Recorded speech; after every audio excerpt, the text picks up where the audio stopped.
I love boats. And the way I got into it from the very beginning was somebody said, do you think you could drive that boat? And I said, of course I could. Could I do it alone first? A real captain's job isn't necessarily just floating on a boat and taking care of the boat. It's making sure that the people that pay his wage and pay for the asset and pay for everything, that they're going to get from where they are to the boat and then enjoy it. And then once you're on the boat and we go to sea, that's an entire nother thing. When people think, wow, this is a really nice yacht and it's really, really beautiful and the captain has it so great and the crew has it so great. When we actually go to sea, when that bow disappears, that stern I should say, disappears off the horizon, when we take off for a foreign port, a lot of things can come into play. Not just with the vessel, but all the outside issues that can come into play. We get asked, well, does the owner go with you? There are times that an owner will go with us, but it's a very special relationship. In terms of a pure delivery, the last thing you want is the owner. Even if he's a qualified guy, you just don't want the owner aboard.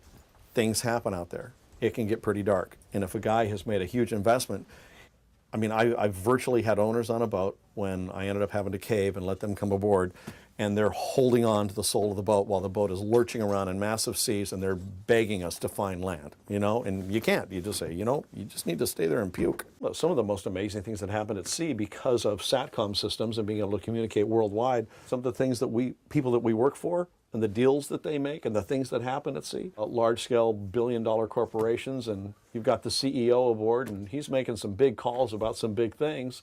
And it's all coming from the boat. You're out there on this little boat. People think he's like in some big office in Washington or Baltimore or LA or someplace, and he's basically sitting in a swimsuit up on the bridge having pizza going, hey Bob, cancel those 1,500 people in that building, you know?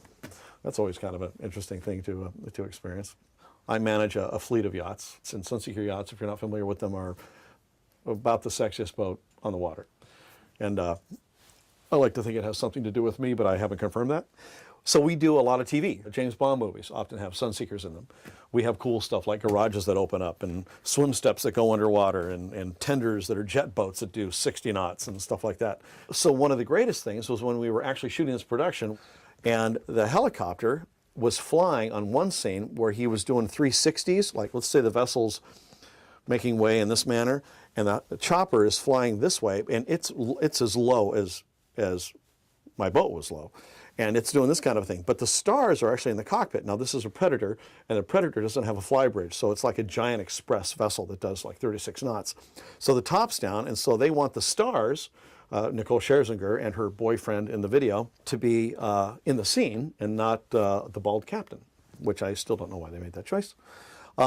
So they're standing on the chairs, if you will, the seats, the settees. It would be like me standing on this chair right now with their head sticking out of the top of the thing, and the helicopter wants to shoot those guys. But they're out there doing their thing to the music, and they got the music playing, being all getting down bad with them, with their bad selves and all this stuff. But the boat still had to be ran. So what I did was I was actually laying on my back underneath, like down here. I'll even show you. I'm doing this. I knew where I was. I'm down below while this chopper, and I'm on the radio with the helicopter, and the helicopter's flying around. And he says, okay, we're good to go.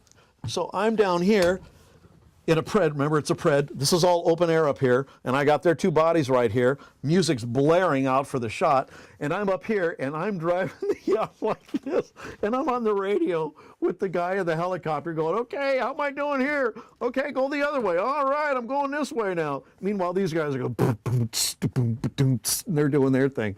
It was a ball. We had more fun. I drove the boat for the shoot from underneath without looking. Yeah, go ahead.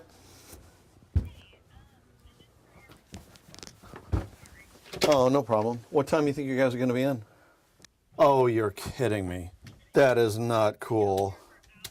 Oh, you'll be out there like, I mean, it's 4 o'clock-ish, you know? Are they drinking? Okay. You should kind of stop the booze. Is the music still on? Oh.